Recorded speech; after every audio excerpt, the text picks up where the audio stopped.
Yo, what is up, everybody? Pete Peterson here with the Dream Huge podcast hosted by Mark Gray. How you doing, Mark?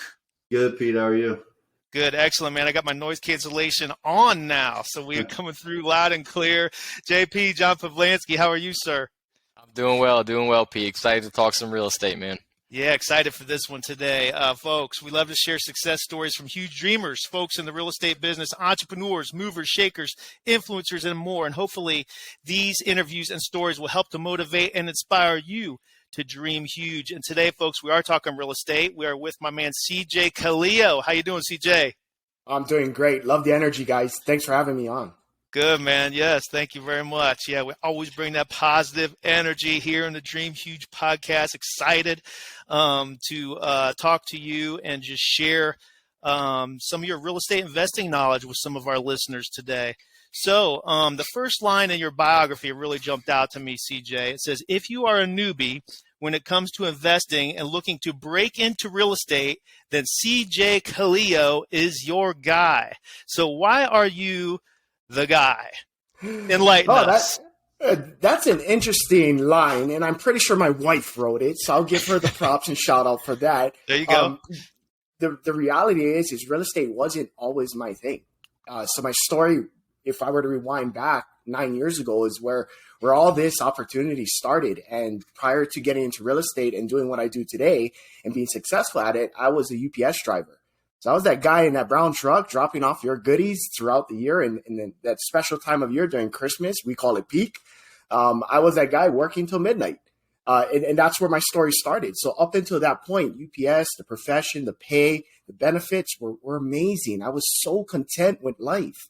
I was living what I thought was the dream, right? Working that job, safe, secure, union job, getting paid well, up until it wasn't. And what I mean by that is that time of year, Christmas, right? We're all known for being able to be that Santa in the brown suit. Well, this particular year, we weren't prepared staffing wise. We saw an increase in package volume that needed to be delivered during this time of year, where it gave us the challenge around working 7 days a week. I was putting in long hours. And I noticed that this was starting sooner and it ended a lot later. So when I look back, it was 4 to 5 months of consistent 7 days a week, not seeing my family. And for me, that really, it got to me, it was so frustrating and depressing. Like, this is the time of year where you're supposed to be grateful, have that joy and spend time with those that you love the most. And I wasn't. I was out there working to the wee hours of the morning on a consistent basis. So with all that, I started to ponder and wonder, is this something I'm willing to tolerate for 40 more years? Like, this is what I thought was the dream. How long had you been driving for? I was at 13 years at that point, full-time driving. Wow. So I had some vested time and I was comfortable, and it just made me question, do I want to retire 40 years later saying that this is what I lived, right? Knowing that this is a possibility year over year, that this could be the new transition now that Amazon became that hot thing. And I pondered on it. And when the season was over, I approached my wife all angry, deflated, exhausted, frustrated. You know what? Can I leave? Will you support me quitting my job? And she goes, yes. And then she followed it up with this question I will never forget. And how are you going to replace your income? And it kind of gut checked me because I was all emotional at that point. Like, I was mad. I was angry. I was like, this is not what I signed up for, blah, blah, blah. And I didn't think about it thoroughly. How do I replace my income? How do I continue living this lifestyle that we built up through this career with a cold turkey of just walking away? And I couldn't answer her. The funny thing is she noticed this thing of me not being home for this whole season too, where she started to look into, what are successful people doing? What are rich people doing? What's working for them? And she came across a lot of people had some level of real estate in their portfolio. And she was looking into the strategies and identified, well, if we're going to replace his income, let's look into cash flow, buy and hold rental properties. Well, when she proposed that idea to me, when I had no clue what I was going to do to replace the income, I put up defenses. I dropped into fear. I started to resist the idea that real estate's a thing because I had no background. I had no formal training. I wasn't an agent. I have no trade skills. I know nothing about real estate. I'm a UPS driver, for goodness sake. I know how to deliver packages and drive. So I resisted the fact that my greatest supporter was giving me a clue. This could be an opportunity. Instead, I said, you go do you, and I will go do what I think I know will work, which was at the time things I had some experience in growing up, and I started businesses. And like most startups, they just don't produce. Yeah. So 9 months later, after many failed startups, I was just as exhausted, just as depressed, just as angry, and now out of more money because I didn't produce a return from these things. And I kind of feel like that was the humbling moment I needed to embrace the fact that, you know what? She's committed. She's still looking into real estate. She's going to all these crazy meetups where people are like sharing wins, and I swear they're scams, but you know, they seem to be consistent. So I started to attend meetups with her. And the cool thing about attending these meetups was that fear of not understanding this real estate lingo started to subside because I heard people repeat the same thing over and over. I started to listen more intently, be open to the concept and idea that there's possibility beyond what I think I know. And as soon as you know it, I was the guy that was networking. I was the guy that was in front of the room talking to people. And we pulled the trigger. And after we pulled the trigger, we got our first deal 3,000 miles away in the Midwest, turnkey property. And we watched it grow. And lo and behold, I was wrong. I got to say that to my wife. I was wrong. This real estate stuff works. And it was the catalyst that just shot us up. From there, we just grew our portfolio to the level where we were able to achieve financial independence within 4 years for not just me, for both of us. And then step into this now role where that opening line about newbies is, it's kind of my passion. What can I do to help support others that may have had that mindset around, this is not real. They don't teach this in school, so why would I ever entertain doing real estate? And having that option to look into a different strategy other than a W-2. So that's where I'm at today. Formal education will make you a living. Self-education will make you a fortune. Amen, brother. Yeah, and that's it. And you the light bulb went off. But wait, let me jump back to summarize. Okay, for listeners out there. Okay, step 1 is quit your job. Okay, take notes, everybody. Step 2 is listen to your wife, right? Listen to your wife. So often, though, the spouse is the one going against the real estate investing. The spouse often says, "No, let's spend money on the house. Let's spend money on the vacation." You know, and it's when you can get both on the same page, that's when the magic really starts to happen. Okay, so in your case, listen to your wife. Step 3, go to the real estate meetups. Very important, because you start to see this is not just a myth. There are other people, several examples in one room of people who are doing this and being successful at it. And then 4 is buy the real estate. So tell us about your first deal. Oh, our first deal came about from going to, like you said, those networking events. And there's just so many real estate opportunities out there and so many different strategies that can get you to financial independence. And then for us, we got to pick which we felt was best fit for our purpose. So we used our example, replacing the paycheck. How do I replace the paycheck? Can I flip? Absolutely. And I get to consistently flip to produce that. And it's not necessarily consistent in a sense of streams versus buy and hold real estate or rental income. The concept is I buy it and it's rented every month. I'm collecting some check. It may not be a large sum, but when I get enough of them, now I have that stream of income that replaces our paychecks.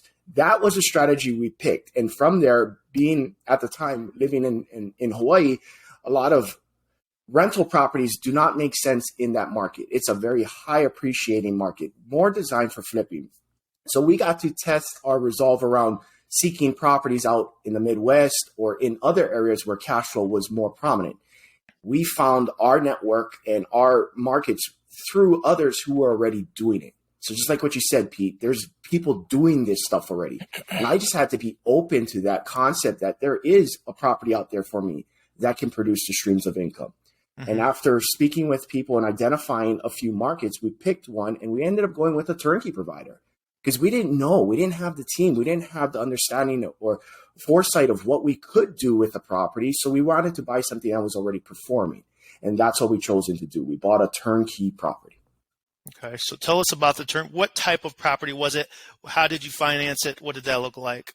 Yeah, great question. So it was a 3-2 with a garage, single-family home property, a very common asset you see throughout turnkey providers or in rental portfolios. It was out in the Midwest. In this one was Indianapolis. So we found it through a company that somebody referred us through from the group, which we vetted through Bigger Pockets that they were actually a company. And we bought it traditional investor financing. We put 25% down and carried the mortgage on the difference. That's what we felt we were able to accomplish at the time and leverage our current W-2 position. Excellent. So That's that awesome. property you purchased for how much, and how much is it renting for per month? So when we bought it 9 years ago, it was purchased at $90,000 and it was rented at $1,000 a month gross. So Perfect. It was above the 1% rule. Mhm. Yes. So let's talk about the 1% rule for some new listeners out there. Maybe what does that look like?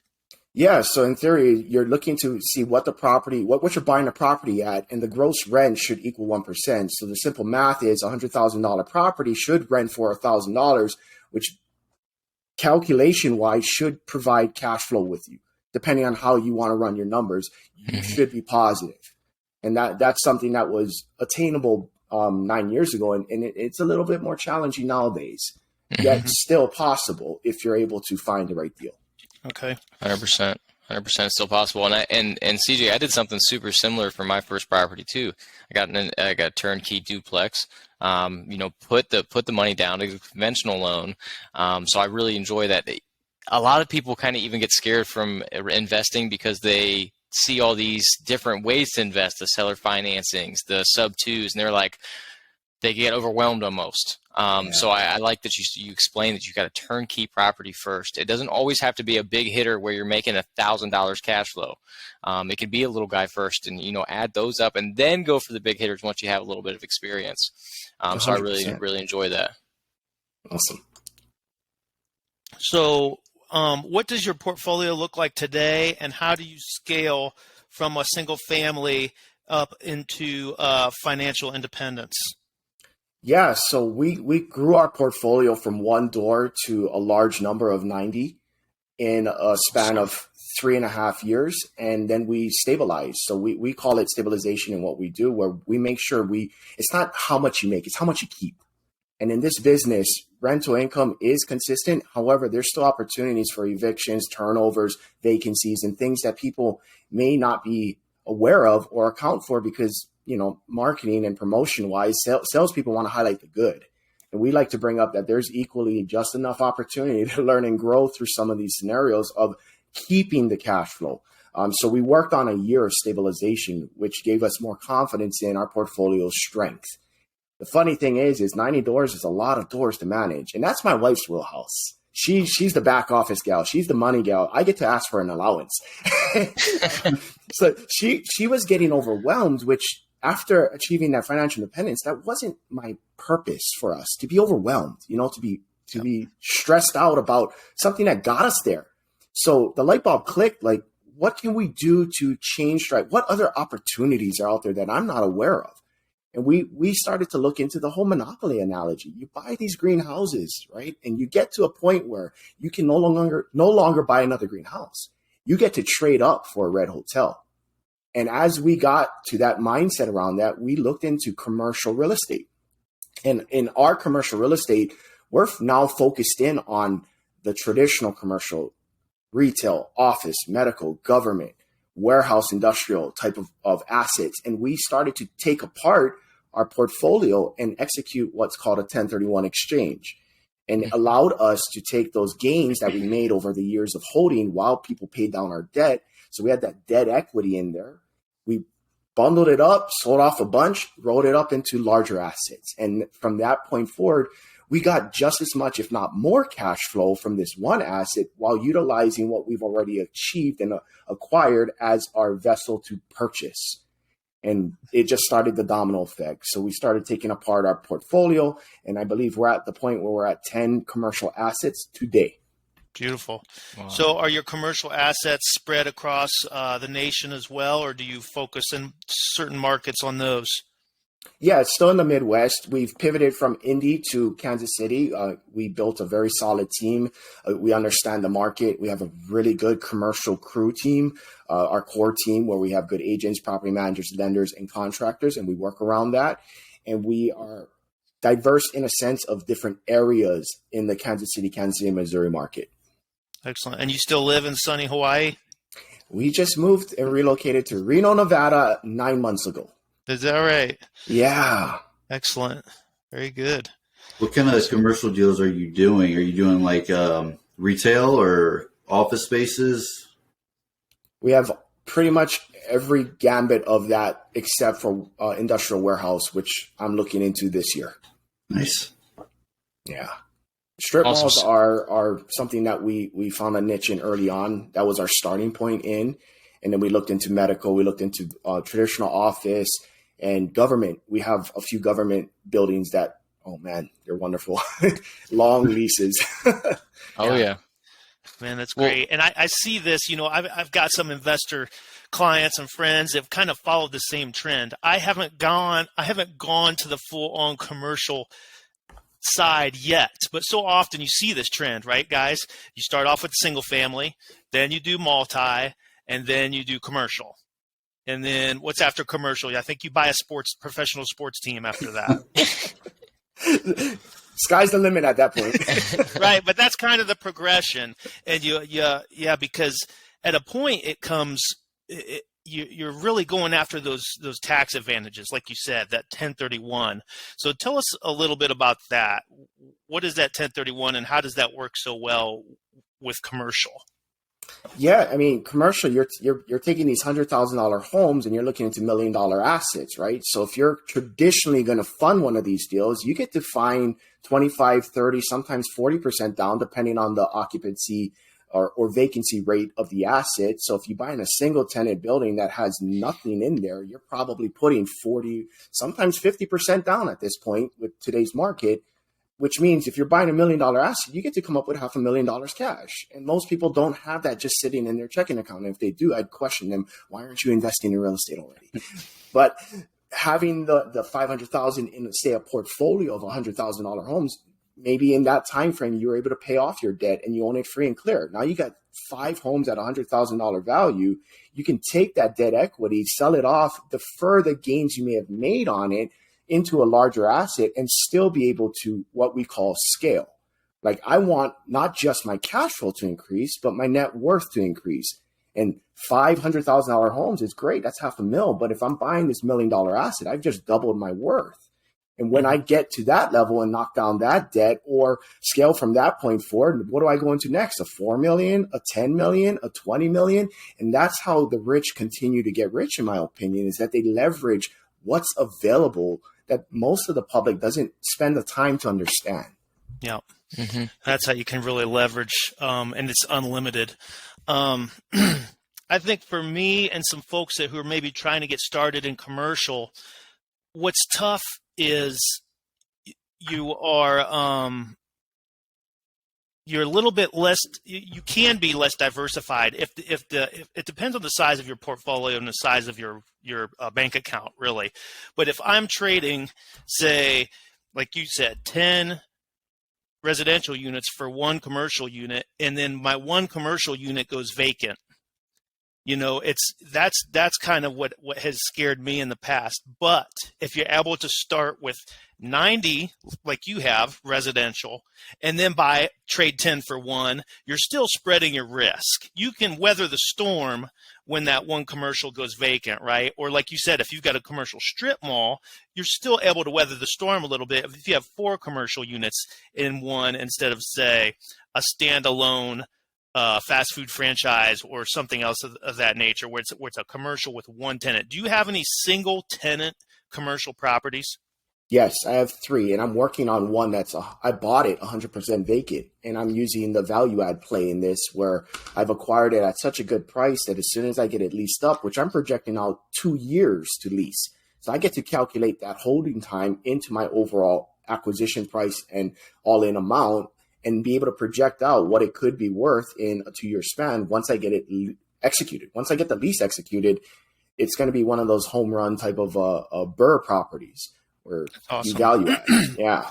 And that's what I've heard also in the commercial space is it's easier, not easier, I should say, but there's more room for value add. You can really add value in commercial, whereas in residential, you can look at the neighborhood, you can see what the comps are renting for, you know what the value of the property of the comps are there. So you can pretty much tell, okay, this is going to be the top end of my value add situation on this residential. But commercial, I mean, it's truly an income approach. So if you lease, it's up to you. However nice you can make that, you're not necessarily comparing square foot to square foot. You're comparing what is this lease, what kind of income is this lease producing? I've seen buildings here in our town, like a vacant pharmacy building, like a vacant CVS or a vacant Walgreens. A vacant one will go for $900,000. A leased one will go for $5 million. And they're the same exact building, so people are, doing an awesome job of doing value add situation on those. And then the buyer is then coming in and buying that cap rate, right? And buying that lease. Right.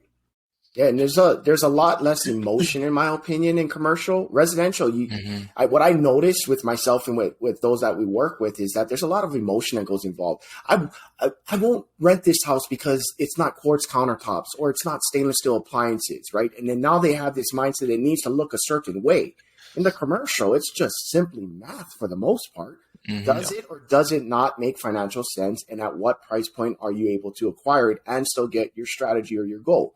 Residential, you got all this, well, I could paint the exterior. Well, does the exterior paint increase your rental value? It's an argument that could be made from depending on who's looking at the property. And my subjective point of view is most people don't live outside the home. So yeah, it may not be as aesthetically appealing, but if the house is stable, strong, and livable, and it's nicer inside where most people live, they would probably see more value in renting at a higher dollar if that part is renovated nicely, not necessarily the curb appeal. Yeah, almost opposite.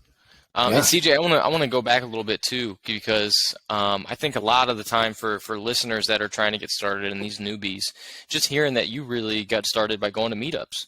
I mean, that's a huge thing, and we have multiple meetups in our city that I feel newbies trying to get into the game don't even realize. And I've started to go to them, and I've learned more, and I've made more relationships and connections with other people in the industry. So with that, following up to a question with that, how long have you been actually doing just strictly real estate, CJ?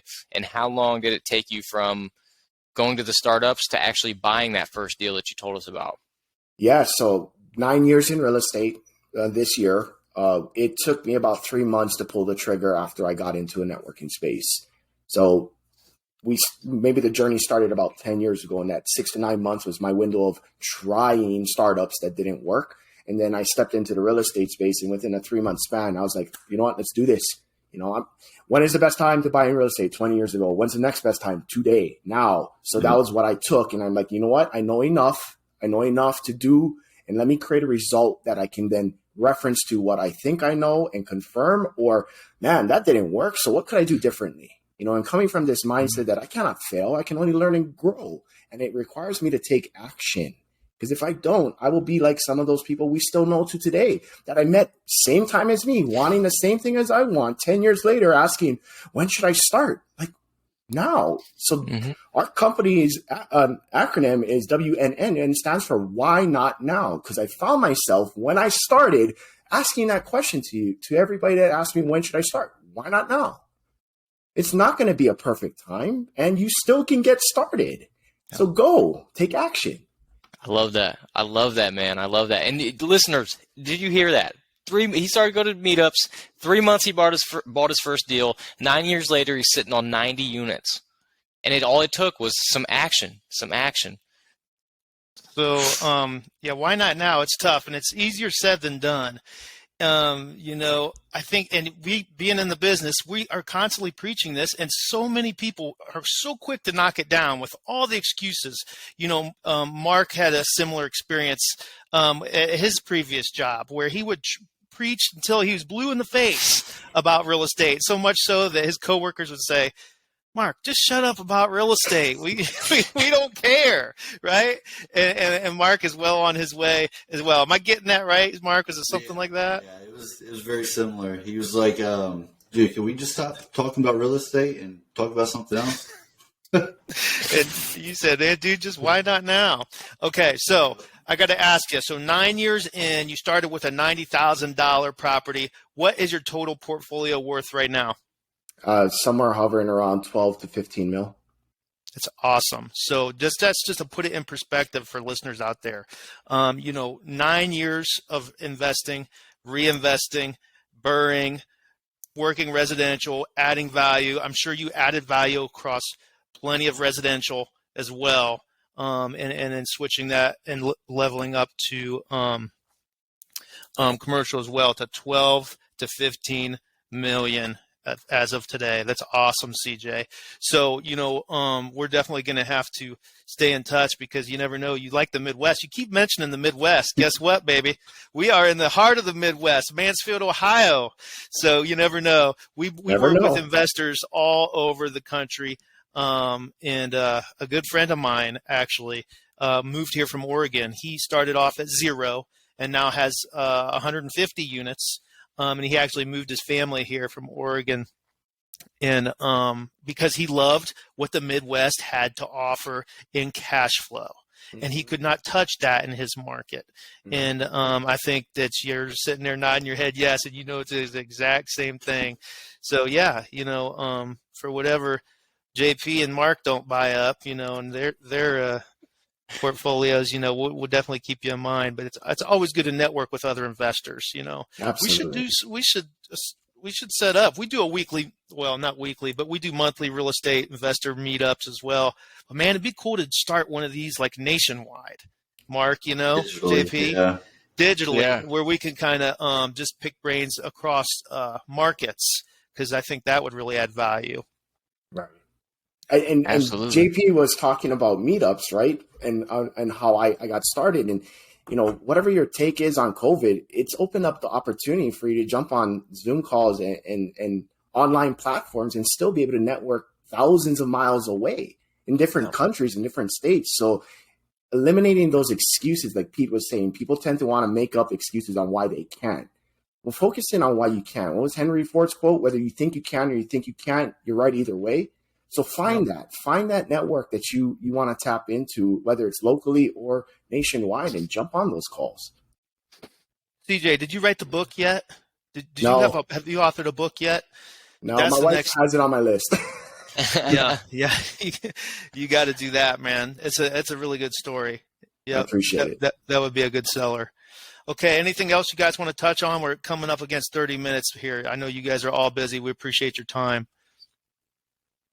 No, I don't think there's anything else. I think there's a lot to learn here from a newbie listener, though. And I harped on that a few times here through the podcast. But genuinely, take this story, guys, and listen to it and put it into your own plan of action, because you have a very relatable story, CJ, for people who are getting started in the real estate game, and I think that speaks volumes.